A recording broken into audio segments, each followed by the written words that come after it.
Okay, so we're going to go over the 4-2-4. I know many of you guys loved my 4-2-1-3 super attacking tactics. So I thought, why not release my 4-4-2 variation? This is especially want to press. By the way, if you want to press and learn to press properly, check out my Patreon series. We actually got a video we just uploaded a few days ago, pressing 101, how to use teammate contain, what direction to run in, how our pros use teammate contain, and we show you a gameplay example of a pro player, Nicholas, and how those top tier pro players use teammate contain to apply pressure and why it works for them and why it may not work for you. But typically speaking, as I mentioned with that 4-2-1-3 that I made the other day, this is the 4-4-2. Now, to be particular, we're using the 4-2-4 as opposed to the 4-4-2 because you can have the left wings and right wings on roaming, which of course you can't do with left mids and right mids. It's not an option. You can just put them on attack and you can put them on balance, but not on roaming. That's only for wingers. Remember that. But this, I would say, is probably the most. Now, listen again. When I say most attacking tactic, this is very attacking. So if you're watching this video and you cannot defend, this is not going to work for you at all. Okay, because this is purely to be attacking. In fact, you almost have 4 players. Do you remember like back in FIFA 20? Do you remember the old school layout where you had like the 2 center mids, the back 4, and then you had the 4 strikers on stay forward? It's kind of like that. You see a lot of top tier players play it. I think Tex used to use it quite a lot. Doesn't use it as much now, but he used to use the 4-2-4. So I remember FIFA 19 especially, he used to use it quite a lot. But the way I play this is very, very attacking. The idea is to press the ball very high up the pitch. I've got counter as I normally do, and I have a defensive approach and high. Now, 90 is purely for like a pressing tactic towards the end of the game. It's not really feasible for the entire game. It's only for maybe going into the game and pressing for like 10 minutes when you're losing 2-0, 3-0, and you need to get the ball back. It's not really feasible for the entire game, so you're better off going with just 70, because this way at least you conserve the stamina. When you're going into the aggressive territory and even higher into like 91 plus, that's when there's a big difference. So 90 is the furthest you can go. I would say for most people, you probably want to veer around 70. You can always adjust this if you want to, but do not go to aggressive. That's when you get the stamina loss. That's when you start pressing harder, but you lose a lot of stamina. It's not viable for the entire game. So the idea behind this is, look, you got 2 center mids. One way you can make this a bit more balanced, if you want to make it a bit more balanced, is you can use a box to box, both of them, because they equally go forward and then they go backward. I recommend a plus here, but I actually prefer one on playmaker. You don't see me put, for example, one on playmaker, one box to box. That's for me normally overly attacking, but because this is an over attacking system, this is definitely one to use. A pure counter attack. You have the 4 strikers, no CDMs here. Now, this is a downside. You can't really do this. I'll show you one other formation as well that you can do a similar system with CDMs to this. But with this way, you have the center mids that sit higher. You've got a left back and right back on balance. 1 striker, that's a poacher. 1, that's an advanced forward. And then both of them are inside forward roaming. So when you're defending, these 4 players are going to be staying forward. And then you're going to have 2 center mids. Now, for a lot of people, this is probably going to be too attacking. I understand that. But I know a lot of you guys love playing at counter attack. Maybe you guys just love playing the game, playing ultra attacking, even though if you don't mind losing a few more games but you're having fun. Maybe I can understand why these tactics really do have its case. I think all the top tier players, of course, even better.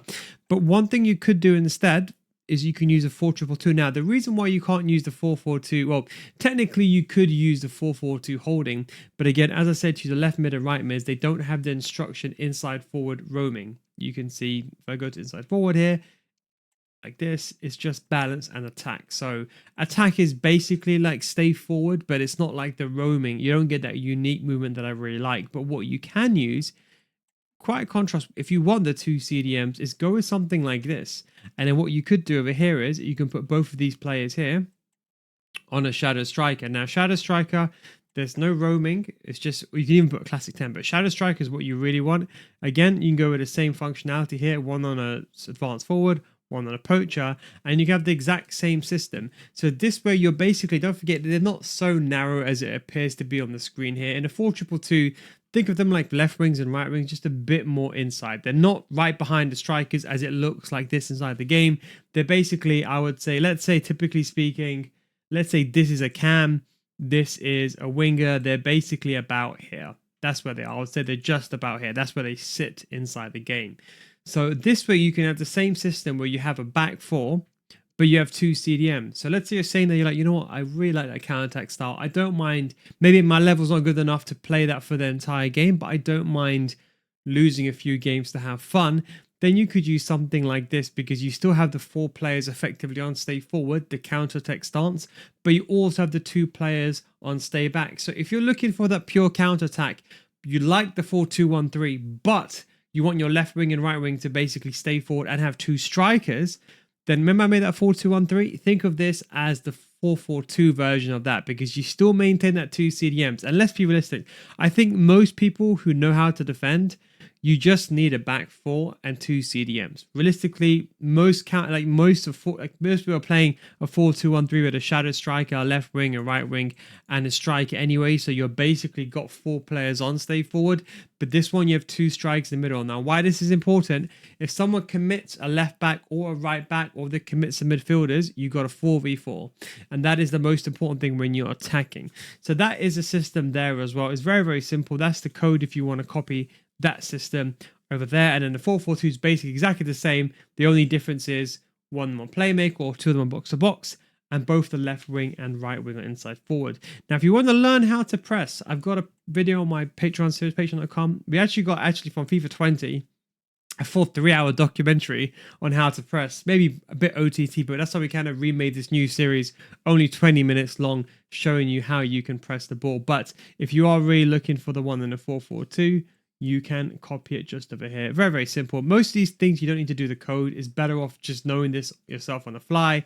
Why is this important is sometimes I might not be there. You won't have time to pause the video and watch what I'm doing, and then duplicate it straight away. Let's say you're inside a game and you get a red card, or you got to make that change. It's important to understand how to make those changes on the fly. And to be honest, it's quicker than the code. But if you really wanted a code, you can copy that code on the top left. But if you're asking me, honestly speaking, it's always quicker to do this kind of stuff yourself as opposed to just entering the code. It takes longer to do that, in fact. But that is the video in regards to that. And one thing I wanted to mention to you, if you are going to be using this kind of ultra attacking system, you can, if you really want to, put one of these players on holding defend. So at least you got someone staying back, at least one. So ideally your defensive player. So Tonali would probably be the player that I'll probably put on holding. And then I would leave this player on box to box, or you could leave them on playmaker. Again, very counter-attack heavy. And if you really want to, you can adjust the fullbacks, make them even wing backs if you want to. But I think when these are wing backs, you're probably going into too much of attacking territory. And I think that's basically a guaranteed counter attack. Because if you lose the ball, you've got no CDMs, you've got 2 players at the back. Even someone who's competent at defending will struggle to actually defend with just 2 players, with your false backs or fullbacks going forward, or attacking wing backs or general wing backs going forward with no CDMs. You're basically left to your own device of 2 players. And if your opponent's using a 4-2-1-3, you basically got a 3 versus 2, worst case a 4 versus 2, and that's when things can be problematic. Anyway guys, hope you enjoyed this video. Thanks for watching. Take it easy. Don't forget, if you want to join Patreon, patreon.com/no, links down below in the description. If you don't get better after 1 month, we will refund you money. So, guys, guarantee. Perfect time now. This is one of the most popular times right now to practice in preparation for FC26. Everything we teach will apply to FC26. Anyway, thanks for watching. Take it easy. Catch you next time. Peace out.